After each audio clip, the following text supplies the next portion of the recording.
Open the pod bay doors, please, Hal.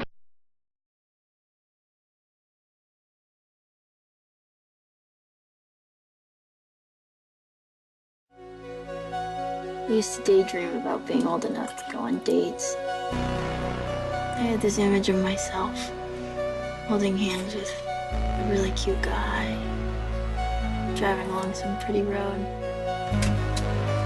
It was never about going anywhere, really. Just having some sort of freedom, I guess.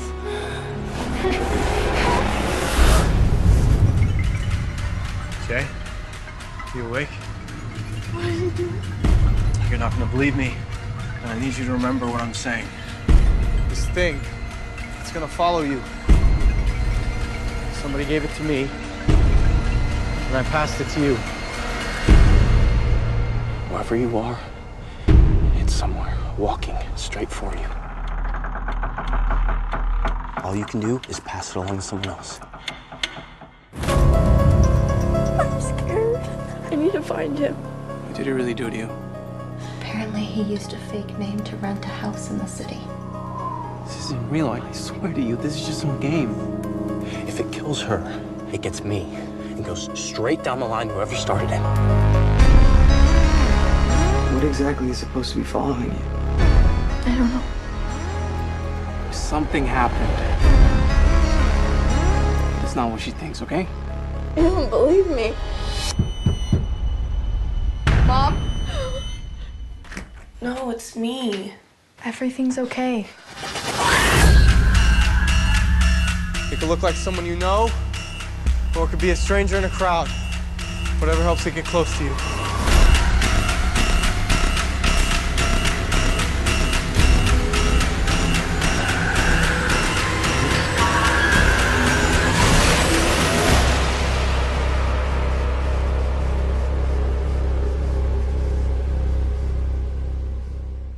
Are open. Welcome once again to Shock-tober. I am your host, Jerry Dean Roberts of ArmchairCinema.com and also ArmchairOscars.com. And as always, seated across the country, stalking you unmercifully, is my fellow host, the film critic and film historian for TalkMovieToMe.com, Mr. Doug Heller. How are you today, sir? Oh, I'm all right, Jerry. Let's tell the folks what we're talking about today. We are talking about a little creep fest. This is my choice. A little creep fest known as It Follows. Yes. And, you know, when we did our episode on Under the Skin, I said that may be one of the most unusual films we've ever talked about. Yeah. I think this one gives it a run for its money. I think Under the Skin is weirder, but this is certainly a clever little picture. This was one of the few, you're still behind, that you've introduced me to that I liked. It's the only one so far. Because the other one was God's Not Dead. Yeah, and its sequel. It's a clever little picture. I've seen it twice now. I watched it once because you were like, well, if you don't like it, I'll pick something else. So I watched it. And the reason I said that was because people are so divided. I have been sort of beating the drum for this movie for 2 years, and I've been telling people all about it. Telling people, you know, if you really like horror films, if you really want to know something unusual, if you want something a little challenging, something a little, you know, very well made, try this one out. Cause, I mean, these days, look, horror movies are a dime a dozen. Mm-hmm. And bad horror movies even more so. Yeah. And to get a good one, to get a really good one, is so unusual. So we're going to talk a little. Yeah. So I mean, to tell you the truth, this one,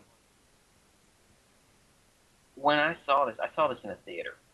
Okay. And the only thing I'll admit is the fact that you didn't see it in the theater, because that's really the setting to see this, because this is a sight and sound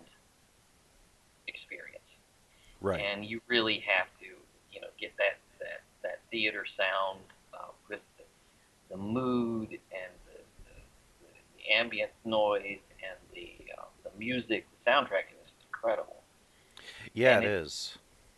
it all combines into this weird stew.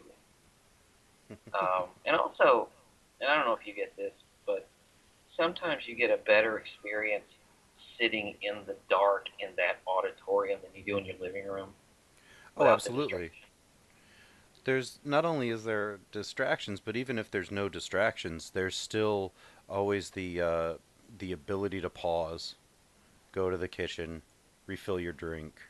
Or the temptation to pause.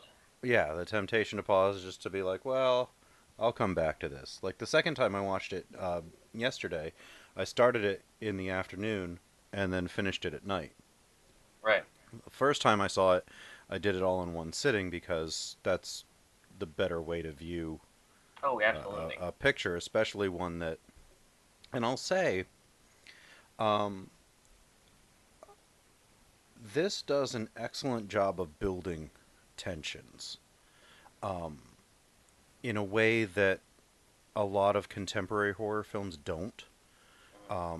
They just give you the shock value of a brutal death and move on and just have people screaming because the murderer's on the other side of the door all the time. And this one, it's just always, it's an omnipresent threat. It And is. the the girl that plays Jay Mhm. uh, does an excellent job um, in conveying just that sheer terror. Um, and I thought that there's this ambient sense of fear and terror that you know comes from not really seeing what's coming after you, going back to Jaws and a lot of Hitchcock. And it's scarier if you don't see it, if you're expecting it but you don't see it, in a huge contrast to much of everything else for the last 35 years, where you just saw the thing brutally murdering whomever and whatever. It also plays into we go back to our first Shocktober pick. The first movie we picked this month was Poltergeist. Mhm. And one comment that I made in regards to the clown is it's the unsettling feeling that someone is watching you. The unsettling feeling that you are under the gun, so to speak. I think it's the Someone's unsettling looking. feeling that a clown is watching you, but that's just me. Or anything, really. Just Sure, we'll go with anything. that. Yeah, all right. But this movie is just so bizarre, and people are so divided. I have recommended this movie to people who have loved it and to people who have absolutely hated it. I've Really? never recommended it to somebody who was in the middle, ever. Well, There's never been anybody who said, "Nah, it was okay." No. I either hear somebody who loved it or hated it. well, meet your first in the middle, because I liked it well enough, and seeing it twice um, was good just to refresh, because I think I watched it for the first time maybe a month ago, and so just to be able to talk about it. But I wasn't taken all the way by it, but I was. I do admire some of the ways that the writer director David Robert Mitchell handled a lot of the situations and the scenes. There Yeah. are some gaps in logic and some times where he doesn't quite play by his own rules, but for the most part he sticks to he sticks to what he set up in the beginning, and he really holds to that for the most part. This is a movie that's a lot better if you don't try to analyze it. Because That's when true. you're watching it, the plot works. When you're thinking about Exactly. it later Yes. on, when you try to explain the plot of this movie, it sounds like the stupidest thing you've ever heard of. Speaking This of, is a movie. This is a movie about a sexually transmitted curse. right. You say those words, and people are like, "Oh, please." Well, and I was reading something that the writer director was asked whether this was like an allegory to STDs or STIs, and he said no, it's actually from a recurring nightmare that I had when I was a kid, that this just relentless thing was just following slowly, just coming after me, and it was later in adulthood where uh, the sexual part came in. Um, so apparently he's afraid of sex. I guess I don't know, but the Which is reasonable. Which sometimes is reasonable, especially these days. ever since the early '80s, I suppose that is a reasonable fear, but not counting the innumerable Roman emperors that died of syphilis, going True. crazy. Um, but it's fascinating, but at the same time, it's very influenced by 70s and 80s horror. Oh, Um, very, especially '70s. especially 70s, especially Romero in the way that it's walking just very slowly, And the original zombies. absolutely, the early work of Wes Craven, Yeah, yes. because this has Halloween that specifically. tone. Well, Mm-hmm. that's John Carpenter, but That's I'm John talking Carpenter. about like Hills Have Eyes and Right. Last House on the Left and the Mm-hmm. first Nightmare on Elm Street. That tone of just day to day, something is wrong. You can't do anything about it, but there's this creepy pall over everything. Right. But Right. Right. Right. Even John Carpenter, a little bit of Halloween, a little bit Mm-hmm. of The Fog, a little bit of his stuff. It reminds me of that tone. And what's interesting, one thing I love about this movie is the fact that it does not feel like a bunch of studio executives put a gimmick together. No, This feels like a personal project. yeah, this feels like a personal project. It feels like something that this guy worked hard on. And I read that he actually started the screenplay in 2011. It released in And 2015. mm-hmm. What's interesting to me is the fact that now we've mentioned this before. The last two episodes that we talked about on our Shock-tober both dealt with children. We talked first about Poltergeist, and then we talked about The Devil's Backbone. Mm-hmm. These kids in this movie are a little bit older, so youth again comes into play. Mm-hmm. And what's interesting is these kids are 16, 17. They're right in the middle of the teenage angst, the pubescent or the teenage years. Mm-hmm. And this character Jay, we first see her in a pool, Right. and she's being watched by kids. And it's that that moment in her life when her sexuality is becoming a thing. It's becoming a noticeable thing. Right. Because she's in the pool and she's being watched by kids. She's being watched by these kids, and she's going on a date, and Mm-hmm. she's got all of those things happening, and it's those that budding sexuality is right there on the surface, and she's a pretty girl, Yeah. so she's always going to be a target for the negative influence, Mm-hmm. and all the kids are like that in this movie. There's 5 young people in this film, Yes. all varying degrees of that. And it's an interesting time. It's an interesting time in their lives for this kind of thing to be happening. And we should talk about the opening. Because this movie opened on a note so bizarre. I thought, I hope I can get my feet in this. Okay. It opens on a street. And the director does this weird thing. He puts the camera in the middle of the street, and he does this panning shot around, to this house, and he waits just a second, which he does all through the movie. Right. He has moments when he will wait, and this girl comes running, panicked girl comes running out of the house, and she is wearing high heels, and she's in the middle of the street. As she's wearing high heels, but it also looks like she's like in her sleep clothes.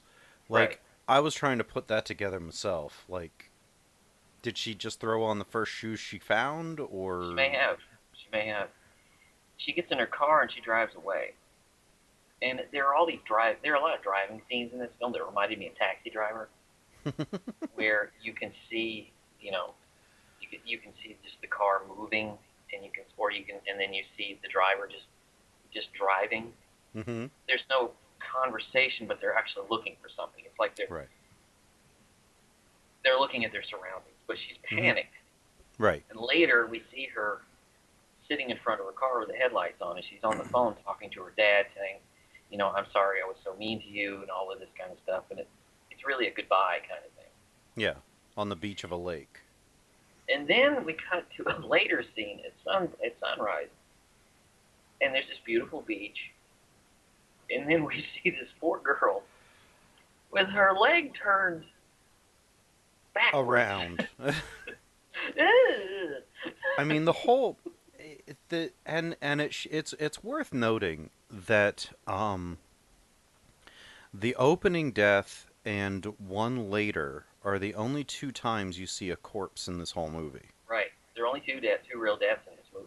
Two deaths, which again is a really excellent subversion of the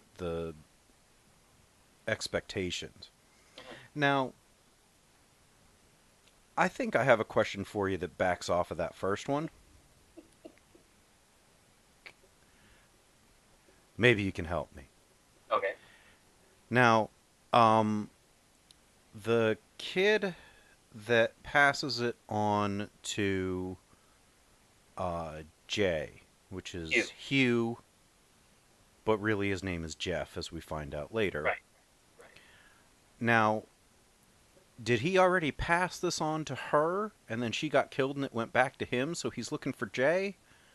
They never explained that, but I kind of put that together. I kind of put together that he had been with that girl.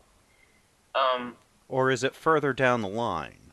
Like it may be further down the line, but we don't know. I think it's basically to illustrate the panic state that these people are going to be in and what happens to you.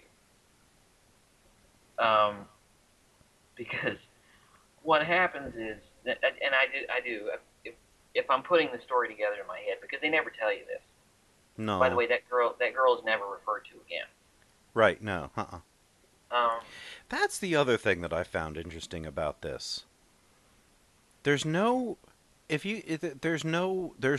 police reports about this dead girl. There's no. It might have been on the TV. Right. Well, that's something else we'll get to. But the day after, or even the day of the other death, there's no police cars outside the house. There's no nothing. Like, nobody knows that it happened. Right. Like, what's the deal with that? Well, it's kind of like I'm gonna throw this in here. I just saw It last night. And it's this common thing that happens in horror movies, and I'm not sure what. I only have to guess what they're suggesting, that there are no adults. There are very, very, very few adults around. You kind of see their mother, but you don't see her face fully revealed until later in a picture. Yeah.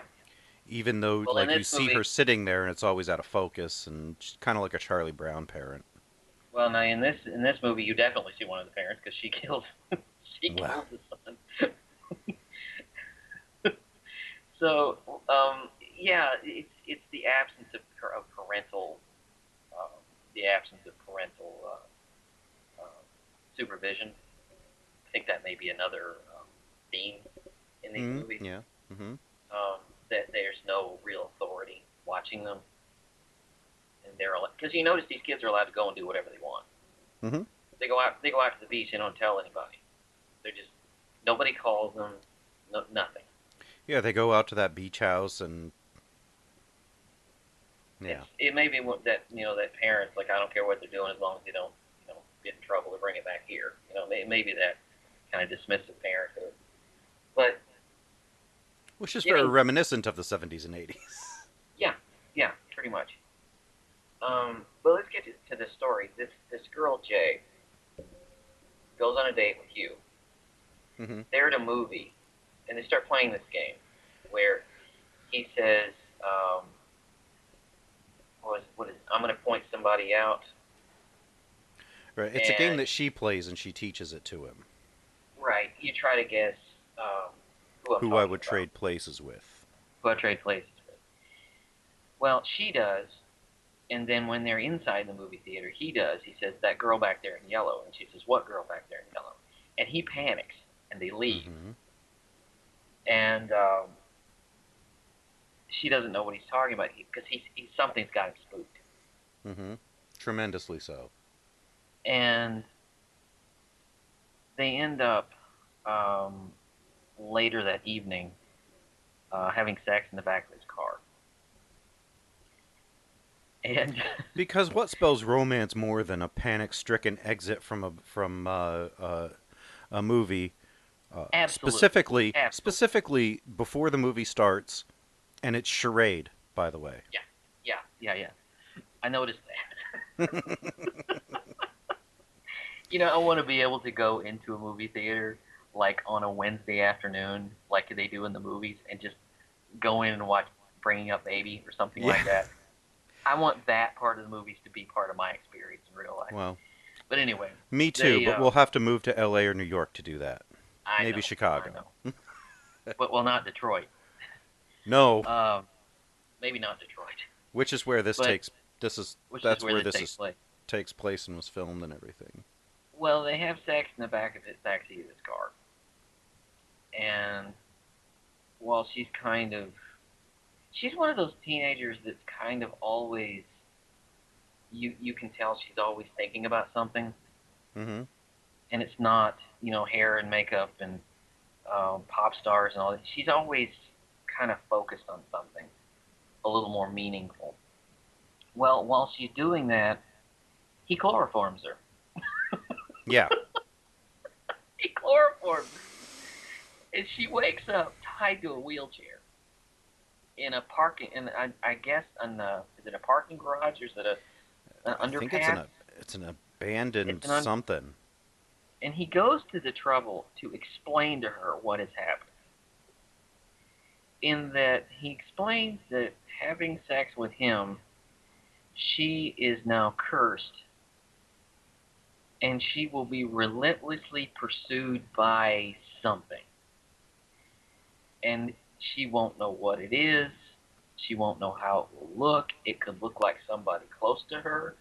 Mm-hmm. But it will basically whatever ghost or ghoul it is, whatever it is, stalks you, catches you, and rapes you to death. Pretty much, yeah. Mm-hmm. That's what they do. Yeah. I can't imagine how this looked on paper. Right? Can you imagine the pitch meeting? I can't. Because I know, because I've tried to pitch this to people. I've tried to explain this movie to people and tell them it's brilliant. But they're looking at me sideways like, really? I mean, really? But she tells her friends. And let me tell you something. Boy, do they try to be really supportive. These are the most supportive friends you could ever have in your life. Okay, let me tell you something. I'm not this good a friend. Yeah, me either. If you're being stalked by these man-eating boogers, I'm probably not going to help you. I'm going to be saving my own skin. Well, okay, so here's the thing about the dedicated friendship that I was thinking about. One of them is her sister, Kelly. Kelly. Mhm. One of them is a kid that's had a crush on her for decades. Paul. You know, for Paul, he's just always had eyes for her and practically no one else. And And Paul's you could sister, see the puppy dog look in his oh yeah, eye. I every mean, time just, she shows up, he just ah, he hangs around the house even when she's out on a date with somebody else, right. just to be at her house with her sister, waiting for her to come back. And then Be his close to her. sister, right, his sister, who Named really Yarga. doesn't, yeah, she doesn't ever really seem to have any kind of real notion of what's going on. She frequently is just kind of on the side going, what? Well, she's reading Dostoevsky's The Idiot. Hmm. On her e-reader. Right, which is another... Let me tell you one observation about this film, and this is interesting. This is one of the few horror films that actually observes what teenagers do together. Because there's a scene at the beginning when they're sitting at Jay's house, and they're not doing anything. They're watching an old movie. They're watching an old movie. She's with her e-reader. Paul's watching the movie. Kelly's doing whatever she's doing. And they're just sitting there. They're just hanging together. They're not talking about anything. That's what I love about this movie. They're not always talking about the plot. Right. You ever notice that in movies? They always have Yeah. to, every piece of dialogue has to be, they're always talking about the plot. Mm-hmm. That always drives me crazy. It's like, you're human beings. Talk about something else. And, you know, but I just noticed that at the beginning, because she'll have this moment where she's like, I got an idea. And she breaks wind. She says, well, Oh, yeah. Oh, it got there it away. goes. It got away. That's what teenagers do. That's how teenagers talk. You know, they don't sit around and talk about, you know. Now, I love the fact that they're not talking about trending things. Mm-hmm. You know, they're not talking about bands. They're not talking about movies. They're not talking about anything. They're just sitting. Well, I like that observation. that leads into something that apparently the director did on purpose, which was to confuse the time frame in which this was taking place. Yes. First of all, it confuses the ages because we assume that they're teenagers. It looks like it's fall, but they're not going to school. Jay goes to a class, an English literature class, where they're reading T.S. Eliot, and The Old Man and the Sea is assigned. But she gets up and walks out, and the teacher is like, excuse me, she never says her name, which leads me to believe that it's a community college, or they live in a college town, or she drives out to a university, a larger university that's nearby, maybe University of Michigan or whatever, and like she's early in college. But she says it like she's in high school, like she's a student getting up and leaving a high school class. Normally in a college class, a teacher wouldn't do that. A teacher wouldn't care. In a small class, they do. But they would Okay. also know your name in a small class. Yeah. Uh, But she doesn't ever acknowledge your name. but in a high school, they would definitely know your name. Yeah. And they would definitely stop you from leaving. Mm-hmm. And there's kids in the hall, and there's everything. To me, it led me to think that because there were kids out on the lawn, it looked more like a college atmosphere. Mhm. So I thought maybe she's just living at home and commuting to college. Mhm. But if that's the case, why aren't the other ones who, Paul at least seems to be her age, maybe they a look little like younger? They don't look like they can be 17.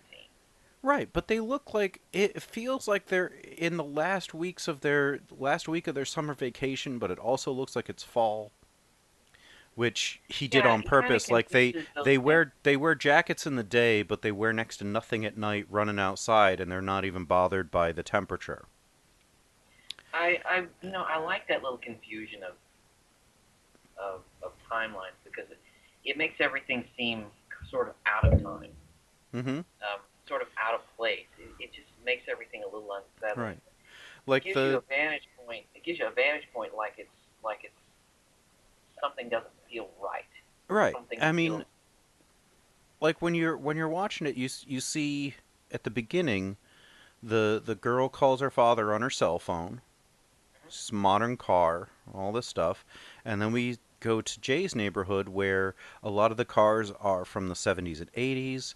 All of the TVs are the newest looking TV looks like it's from the mid 90s.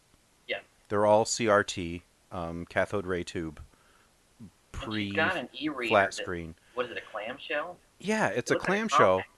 Right, it looks like a compact. It's and a clamshell was another name for the old flip phones. Yeah. And so and they but they only use house phones. And Landline. so yeah, landlines, stuff like that. But there's obviously this other technology that's more contemporary, but all the televisions that you see are from 60s, 70s, 80s, 90s. The cars are from the 70s and 80s. Hugh is driving a car that's at least from mid '80s. Right. I was So trying to pinpoint what that car was, but it's like something from the mid '80s. It's yeah. not sporty at all. No. And it's interesting. I get the choice to make it so that it's not really in time. Mm-hmm. And it kind of sets up that maybe the girl at the beginning is a future victim. Mm-hmm. Possibly. That this now we go back to where maybe she ended up getting it, Mm-hmm. progressing down We the end up line. going back around in circles. Right, right. Because But this movie ends on a very obscure note. It ends on a note that it does. The story's not over when it's over. right, it's over it's for them, but it's not over. ambiguous. It might be over for them because she finally gets with Paul and you can see somebody walking behind them. Yeah. But you can't really tell if it's just the slow shuffle or if it's just somebody back there on the sidewalk. Right. So I I get where you're coming from, where it says that we're like it's out of time and it's this kind of timeless thing that it could be happening anytime. I actually found that to be a little bit more of a distraction, especially the first time I was watching it, because I'm like, well, when is that? I was more preoccupied with trying to get my bearings on when seasonally and when chronologically this was, and it ended up pulling me out a little bit more than it should have if there was something clear or if there was just less confusion. I just took it as, when I saw the technology, I just took it as, now, one of the great virtues of this movie is the production design. Mm-hmm. And the way that it uses Detroit. Yeah. Especially the urban waste.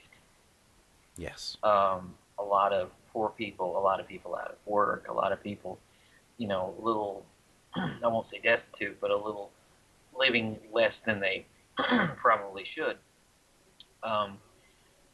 who have not been able to afford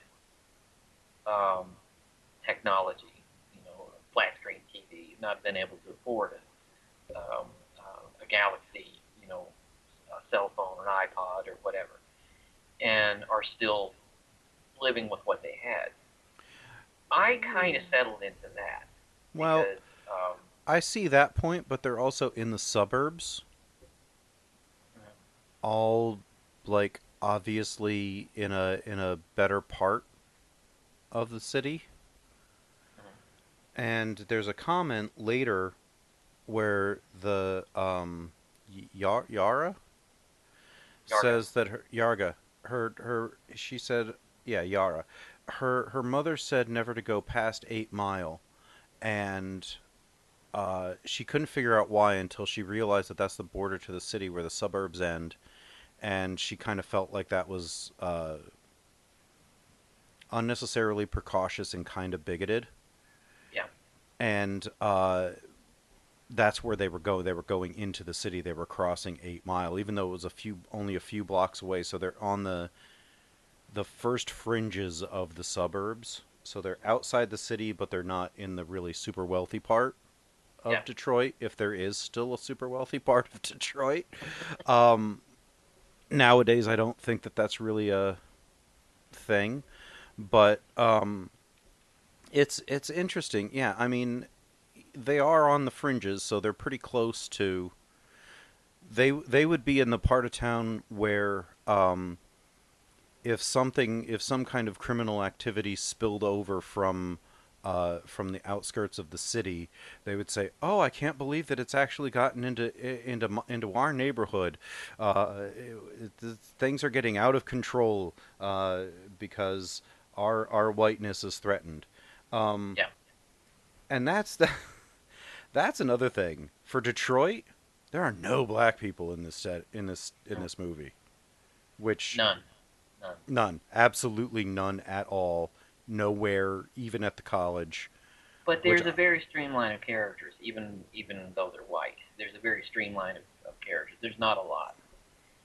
No, you spend nearly all of your time with these kids. right, and even the people at the college there's only a handful of people out of that class, and even in the class, it's a very small class. Yeah. Which obviously is due to budget constraints, but because they couldn't hire a bunch of extras, but it works to keep everything kind of insular. This was generally a low budget film. This was not. This was originally supposed to go to on demand. It was not supposed to get a theatrical release, and it started getting a lot of word of mouth because it was so unusual and because it is such a puzzler. So they decided to not only give it a theatrical release, but it actually made its premiere at the Cannes Film Festival, Mm-hmm. where a lot of people were praising it because of its abstract vantage point, its weird, out of placement, out of time, Mm-hmm. kind of atmosphere. And again, people were divisive. They didn't really, because it didn't walk or talk like your average horror film. Right. And there was you always sense that there's something else going on underneath that is not being said. There's something else happening here. Right. Rather than just your standard stalker story. And what I like is the fact that it does have the feel of every day. It has the feel of there's a scene at the beach where they're just sitting around. Yeah. Until something happens. Right. They're sitting in a room until something happens. It's always around them. They just don't know when it's going to happen. And they relax. And when they relax, that's usually when something happens. Right, yeah. When their guard's down. Because you have to, the thing is, she can see it, but they can't. Right. And it's always like at the end they don't know how to deal with it. They don't know how to get rid of it because they don't know what they're dealing with. We don't know what they're dealing with. Right. It's never. What I loved about it is that they don't. There's nobody that knows. Oh, hey, this was featured in some urban legend thing, or this is something that's been going around for generations. That whatever. Happens every 27 years. Yeah. That they read about in some ghost book or something like that. There's nobody that knows. Even the people who have had it just know what they were told and what they've experienced. So it's just kind of gone down this line. Now, and I appreciate that they don't try to explain it. Right, they don't, because and that makes it creepy. Yeah, there's no way to understand it. It doesn't respond when it's being spoken to, like all the good horror movie monsters. It doesn't get caught monologuing. You can shoot it. Uh-huh.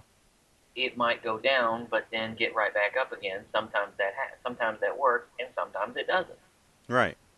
there's a scene at the end when the kids get together, and they get together in an indoor pool, and they're trying to draw it into the pool so that they can throw was it TVs and hair dryers and things like that to try And to toasters. It's and toast. it's like an ad hoc version of when they tried to kill the thing from another world. Right, right. But here's The the thing. Here's the thing. It looks ridiculous. The scene is ridiculous. Yeah, it is. But you gotta try something. Right. You And don't they're know just what you're kids. dealing with. They don't have access to, you know, plug in a 1020 line into a main and Right. running it into the pool, or having it ready to go once Jay gets out or something like that.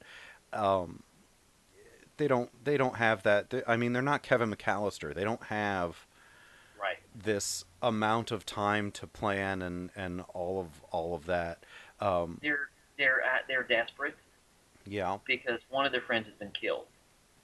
Greg in this weird scene, Well, a kid named Greg. someone that lives in their neighborhood got killed. I wouldn't necessarily mean- call him a friend. But Greg, I mean, Somebody who kind got of a roped jerk, into but- this. he's kind of a jerk, but when he decides to have sex with Jay, knowing what will happen, that's a self-sacrifice I can't say that I possess. Oh. Again, See, I didn't think you he know, believed her. I think he did it. I think he did it to because he wanted to sleep with her because she's pretty, and she lived across the street from him, and he was apparently mean to her when they were kids, and now he's got another chance. And and by the way, if you have sex with somebody, you get rid of it. But if they die, you get it back. right. Which happens in this. And unless it's a few people down the line, it still tries to get close to you, just in case it succeeds with the other person, then it can get to you. So and then I later on, think- she's oh, right, and I Well- think he I don't think he believed her. I think that he slept with her in a way to say, look, I'm with you, we're going to figure this out, I'm not afraid of it. But at the same time, it was, I really want to sleep with this girl. yeah. And now we're kind of a couple, and, whatever she's going through, I still got laid.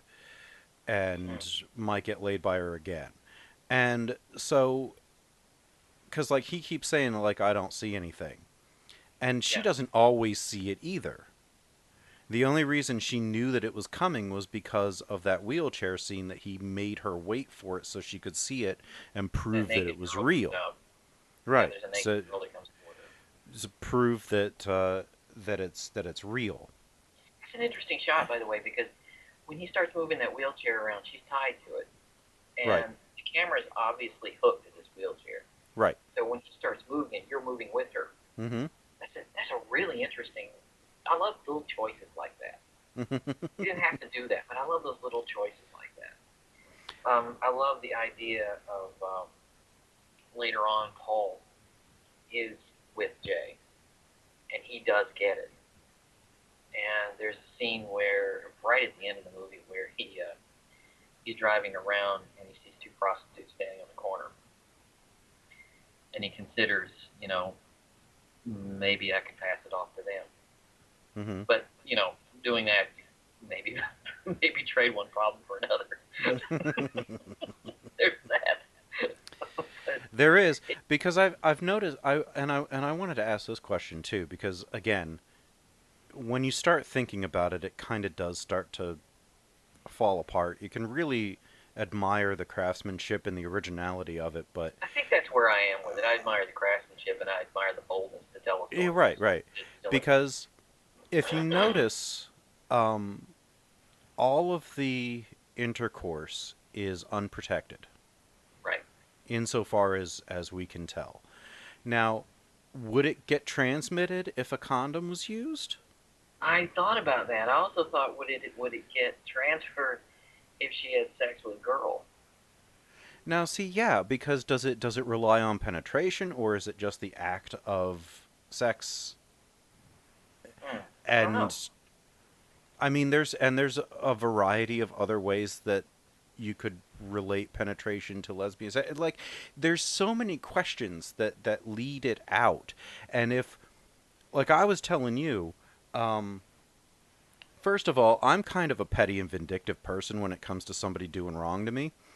So I would intentionally get into a room with the person that gave it to me, Yeah. tie them down, willingly die so that I would know that they got killed too.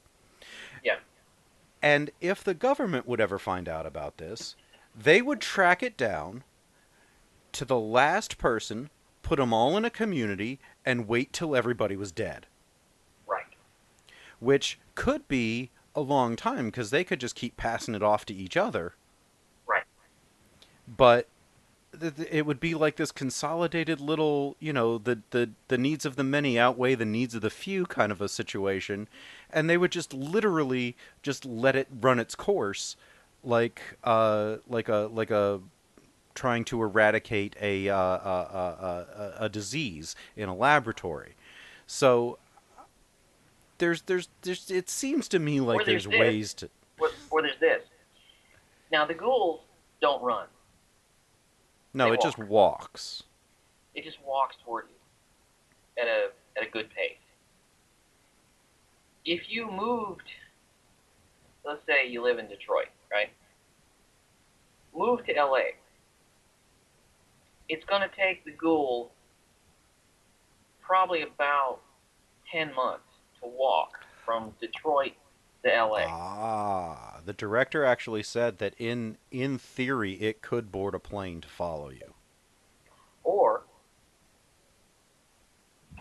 well, that's true. That's true. But I'm just thinking if it's not smart enough, or PSA being what it is, probably not going to let a ghoul get on the plane anyway. Well, they would never see it well, unless they were infected, and then they would get killed. Move to LA. Then when the ghoul shows up, pack up and move to North Carolina. And when you get to North Carolina, move back to LA. Just buy a house in 2 different locations, and then just what? Keep it stocked work. and. But like I said, this is not a movie where you just stop and analyze it. But it's a movie that's fun to analyze, as we're doing. Right. I mean, because it's like these gaps in logic, or these unexplained things that are exactly what the characters probably are thinking about, that aren't the ones being stalked. Right. Like, the ones that aren't in terror of being murdered are kind of going, well, I wonder if you use a condom, would it go, or would it stick with that person, or I wonder if this and that, and it's like the kid in Scream that knows all the horror movies. It would be like that kid just kind of sitting around going, I wonder how this works. And that's the other thing, is I sat there and when I walked out of the theater, you have to understand, when I go to the theater, I sit in the back. Okay, when I'm by myself. And I'm sitting in the back of the theater, and I'm thinking about this film all through the movie, which is something that doesn't happen very often. Right. I don't think outside the movie.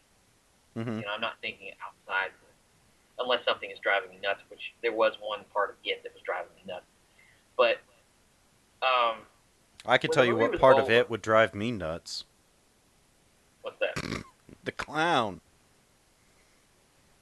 No, we've been over part that. Of it that drives me nuts, part of it that drives me nuts is that there's a scene where the kid gets the bully carves an H into his stomach, and he doesn't tell anybody. That's the part that drove me nuts. I was like, But you've got the tool in your hands to put this kid into juvenile hall, to send him away, and you don't do anything about it. That drove me crazy. And wouldn't it just start bleeding through his shirt? Okay, all right. Yeah, Well, I haven't seen the movie yet, and Go to the cops. Go to your parents. Go somewhere. Just God, it drove me nuts. That kind of stuff. But then again, it basically takes place in a realistic setting. Right. This one takes place in a setting that seems very abstract, so I can forgive a lot of stuff. Right. And the only time that the police are called is when she reports that she was chloroformed after she and Hugh, Jeff, had sex. Yeah, they go find him, by the way. They do. But, like, the only question that I remember hearing the police officer say is, so it was consensual? And she's like, yeah. And then they're like, all right, let's go. Okay. So there's nothing they can do, which led me to believe that, yes, she is over 18 because he was 21. If she was under 18 at the very least, they would have had to file a statutory rape, whether it was consensual or not. She looked, the actress was 22 at the time, by the way. Right. Who looked, again, didn't look 17. Didn't look like she could have been 17. Looked like she was 15, 16. When she's floating in that pool, she looks like preteen. And it's interesting because, it's one of the movie is abstract, but never feels like it is pandering to a gimmick. That's what I respond to most. Is that it doesn't ever feel like it's pandering to a gimmick. And it's not a gimmick, but it plays by its own. It plays by its own rules. Say about 85% of the time. Yeah. Well, it keeps reinventing the rules because it leaves the rules so open. Right. When it comes to, and the idea is that this is coming after you. You have no real idea what you're dealing with. Nobody has any idea what they're dealing with. Right. Oh, a piece of trivia. You know in the house when that really, really tall version of it is coming through, the guy, that is apparently, the guy's like 7 foot something, and he is half of the world's tallest twins that are Michigan natives. Oh, I didn't know that. Yeah, they're Detroit natives, and they were pulled in for the movie because he was obviously terrifying with that weird eyeless makeup that they put on to make it look like a... Did you notice, too, it is usually wet? Mm-hmm. I noticed that. Like it's dripping... When we see Greg's mother, I thought she was urinating. Right. And the woman in the kitchen, the half-naked woman in the kitchen. So... You see grandmother? I can't remember if the grandmother was wet. I can't recall. But I think partially, like, there's usually some sort of water dripping, which also leads to the speculation, like, this was potentially a woman... Water demon or something? A water demon, a succubus, or something that... a spirit that was killed in water that stalks out from whomever had killed her. Yeah. And gets passed from person to person.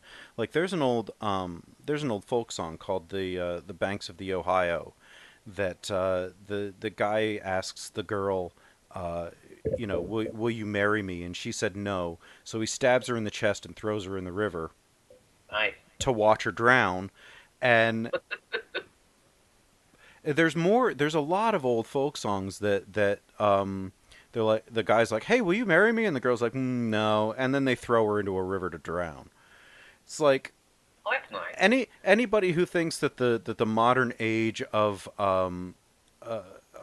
male entitlement, when you see those pictures from those dating apps that are like, hey, do you want to sleep with me? And the girl's like, no, get lost. And it's like, well, you're a bee anyway, and it's like you don't know what you're missing, and how dare you be so stuck up to reject me? It's like, this stuff's been going on for it happens the other way. A long time.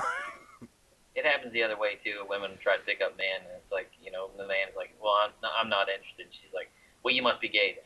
Right. Yeah. Like, so this down, this is not this is to make themselves feel better. Like, yeah. Make themselves feel better. It's like this. So that was actually my first thought when I saw the water running off of the woman. I'm like, oh, maybe this is like a Banks of Like a the boat Ohio tale. kind of thing. Like she's coming after Yeah.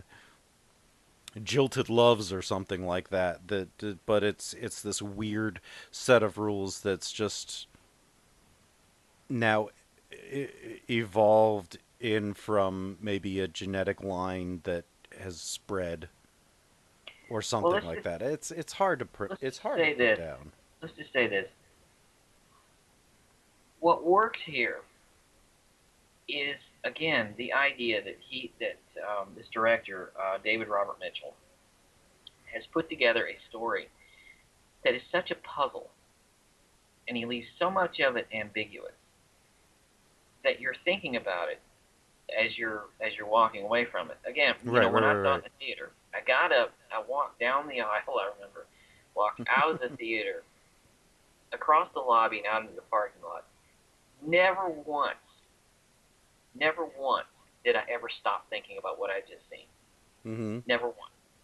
When I got in the car and drove all the way home, I'm sitting there in the front seat of my car driving home, and I'm talking to myself about this movie. I'm literally working it out in my mind because it's so great. That's what I love about this. That's why I picked this movie for Shocktober, because it is a movie that you will keep talking about. Yeah. Even Yeah. though if you try to break it apart, it makes no sense and it comes up silly. That's one thing. But the other thing is you're still considering it. Mm-hmm. You're not nitpicking it. You're considering it. You're thinking about Right. this is a bizarre journey that we've taken. Mm-hmm. It's a bizarre film because the story construction, the production that he puts together, he Mm-hmm. creates a tone and mood. He has the patience, this director. I hope he becomes something really big. I hope his next film is really spectacular because Well, his next picture is due out next year, and it's called Under the Silver Lake, which I believe had yeah. a trailer recently. Oh, I haven't seen it, I've heard of it, but he also did in 2010 The Myth of the American Sleepover, which I which haven't seen yet. I haven't seen that either, but I've heard nothing but wonderful things about it. But Under the Silver Lake actually has Andrew Garfield, Topher Grace, and a few well-known people. So he's starting to attract. Which is interesting because I don't know anybody in this movie at all. Right. Yeah. No. And I I think only that was know done intentionally. I But only know Micah Monroe because she was in the Independence Day scene. that's right. She was, wasn't she? Right, right. But one thing about this, getting back to his filmmaking, is that he will have moments that are allowed to breathe. There's a great scene, and I think, whenever you watch a movie that you're really responding to, there will be a scene somewhere maybe early on that just sort of catches you, Mm-hmm. and you're like, okay, this could be something really great. Right. It's a scene where she's at night and she's sitting on a swing set, Mm-hmm. and it's all green. The lamps are on, and it's all green.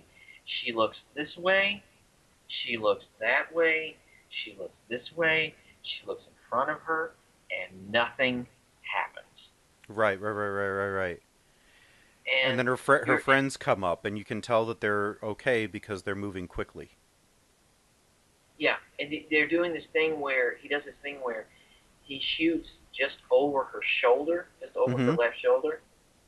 So you're waiting for something to come out of the woods in front of her. Then you're waiting for something to come up behind her, and Mhm. it never does. Your anticipation is so great.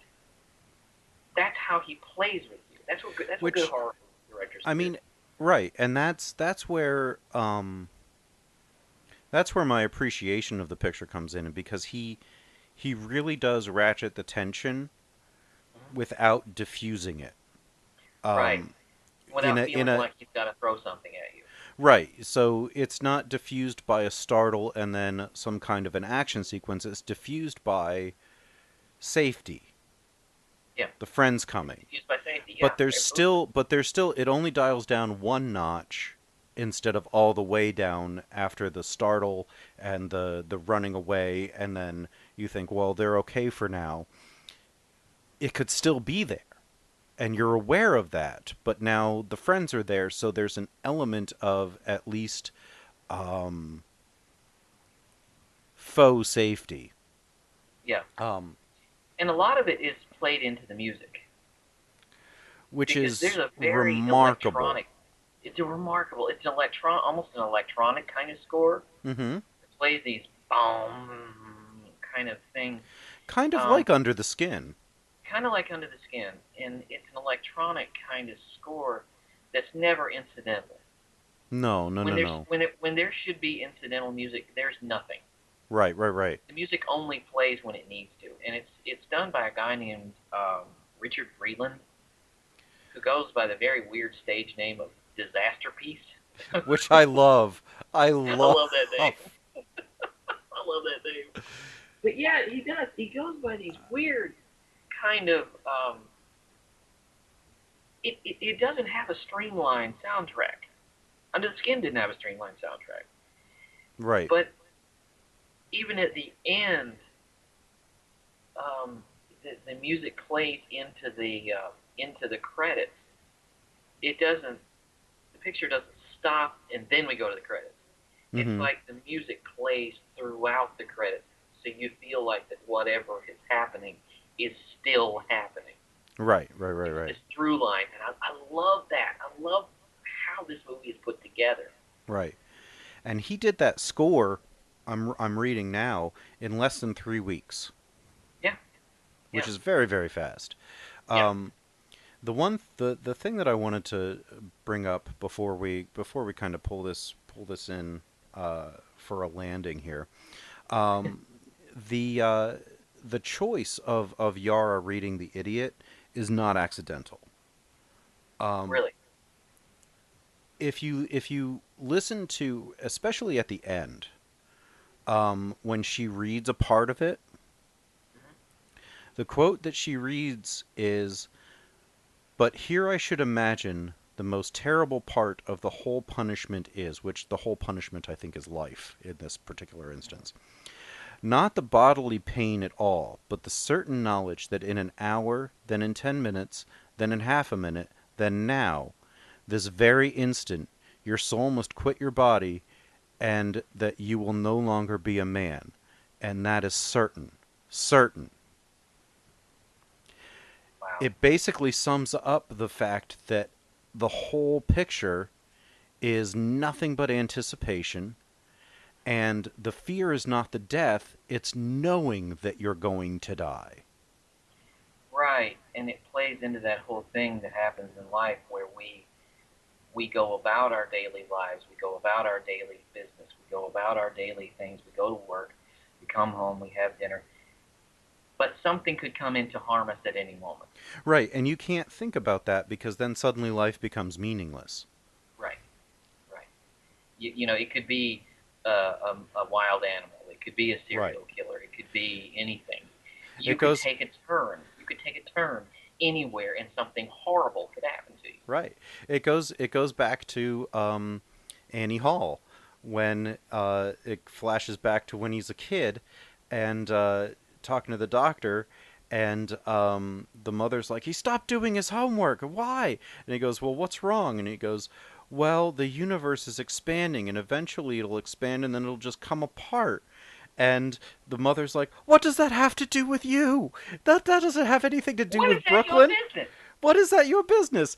And the doctor's like, "Well, Alvy, that won't happen for a long, long time, so we've got to enjoy ourselves while we're here." And it's like that. The concept that they're putting forward here is just, if you sit and contemplate the inevitability of your own demise, you will never get anything done. Just like Jay, always looking out the window, waiting for this thing that's going to kill her, she's looking not left, living her right, life. in front of you, yeah. Right. Yeah. She's not living her life. She's fearing her death. So it could be that the whole picture is not only analogous of STIs and against promiscuity, but that thought that you'll never move on if you're stuck thinking about your own demise. So there's a point brought up in Annie Hall. I want to ask you, when Albie says he's in the bookstore, he's talking to Annie, and he says life is basically divided up between the horrible and the miserable. The horrible and the miserable. The horrible is like terminal cases, cripples, blind people, what have you. So you better be happy that you're miserable. Right. So I'm guessing, where is Jay in this? Because her circumstances are pretty much horrible. She's horrible. She's horrible. Okay. She's straddling that borderline. The whole story, because she is cursed, but and I'm going to tell you something. She's not a the terminal whole story, as I said, in the natural world, turning something that could harm you and turning into something you don't expect. Mm-hmm. Is very much the theme of our next movie. Yes. We are going to talk next week. Next week is Doug's pick, and you have My chosen pick. Alfred Hitchcock's, not Gus Van Sant's, Psycho. Psycho. One and only. The original. The one. And we're not going to series. talk about the sequels. We're not going to talk about Bates Motel. We're not going to talk about the remake because I have not seen a single one of them. Next week we are going to the Bates Motel and we are going to talk about it. I have willfully avoided all of the sequels, much like I willfully avoided all of the Poltergeist sequels. I've seen all of them. Yeah. I have my life. Yeah, I've willfully stayed away from them. So we're talking about Alfred Hitchcock's Psycho, the only one of our Shock-tober films that does not have a supernatural element involved. Right. Which may make it actually one of the scariest things that we're going to talk about, because this is all a man. A crazy, crazy man. This is the only film that we're going to talk about that could actually, and did take place on this earth. Right, yes. Without supernatural, no ghosts, no mediums, no nothing. No stalking ghouls, no nothing. No haunted hotels, nothing. Right, Nothing. right. This was based on an actual serial killer. So, next week is Psycho. So, what recommendations, Jerry? I'm interested to see if you can find something that you can put within the context of It Follows. I'm going to recommend a film that I fell in love with as a child. It's Jacques Tournier's I Walk with a Zombie. Ooh, that's a good one. About a woman who is being haunted by a zombie. Mm-hmm. A 6-foot African-American man with these weird bug eyes. And in black and white, it looks weird. If you want a great movie to watch at Halloween, Jacques Tournier's I Walk with a Zombie. Please check this out. The other one... Aren't they watching that at some point in this movie? Are they? I didn't know There's something with a guy with bug eyes. I thought at one point they were actually watching the thing from another world, and I think at some point they are. But there was one with a creature with bug eyes that said something about an overlord. That was Killers from Space with okay. With Peter Graves. Right. The ping pong ball eyes. Yeah. My other one, and this is a really bizarre. Now, if you want the theater of the weird. If you want absolutely the theater of the weird, my other recommendation is a movie called Antichrist. Oh, gosh. This is an art film made a few years ago. That's such a hard thing to say that it's actually a recommendation. It's got Charlotte Gainsborough and Willem Dafoe. They lose their son in an accident while they're having sex. Written and directed by And, Lars von Trier, which already and puts you down a weird path. they move out to the woods to kind of get themselves together. And things don't just get weird. They get Lars von Trier weird. Right, and Defoe is a therapist, isn't he? Yeah. And everything that they do is completely antithetical to anything a real therapist would Right. prescribe for anyone, including themselves. Tread lightly.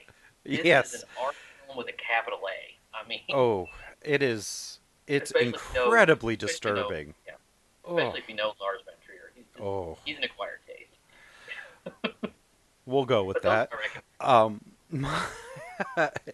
are My recommendation to kind of play off your theater of the weird, and I've brought this up before. There's a Japanese movie from 1977 called Houseu, or The House. yes, I've seen this.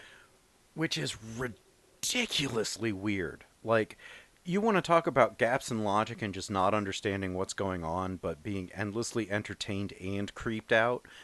Watch House. Houseu. It is so. There's a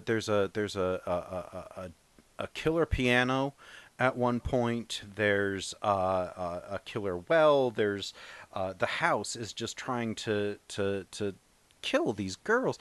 It's like it's being offered up. It's such a. There's really very little way to describe the movie other than it's insane. It's guano crazy, and it's a lot of fun. I was trying to think of that word. Yeah, guano. That's guano crazy. There's nobody that plays bizarre and weird like the Japanese. No. The Japanese. I mean, they've cornered the market on bizarre horror films. I mean, Oh, they really have. They if really you've ever really seen have. a movie, there's a movie that I saw, I liked, and I will never watch again called Audition. I thought that was Korean. Is that Korean? Yeah, I Korean? think it Okay. is. But it's about a man who his friend puts out a want ad, or puts out a what do you call that, an audition for girls, so that he can set up his friend with a woman because he's a widow. Right. And he meets a girl, but he doesn't call her back. And what he doesn't know is that the last guy that didn't call her back is currently limbless and living in a burlap sack in her apartment. Isn't that Bong Joon-ho? What? Isn't that Bong Joon-ho? It might be. It might be. Or I only saw it once. That movie kept me up. Honestly. Yeah, I bet. I've been. That's one of the ones that I've been meaning to see but never have. Just it's hard to recommend based off of this because this is such an odd, unique, clever little picture. But I would also say, in addition to House, I had to dig at my recommendations now, coming up with all kinds of. One that was just even more recent, The Babadook. Babadook is really good.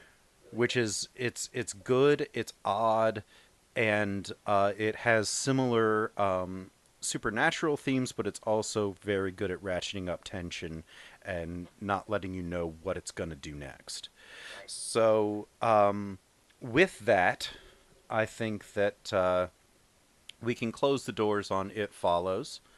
Hopefully it doesn't blast a hole in the bottom of it. And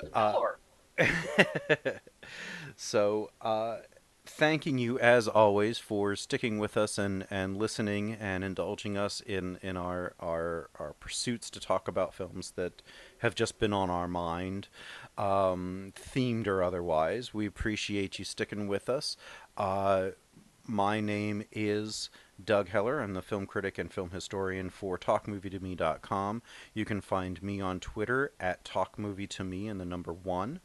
And for my co-host Jerry Dean Roberts, whom you can find at ArmchairCinema.com and ArmchairOscars.com. You can find all of our episodes at www.thepodbaydorspodcast.wordpress.com.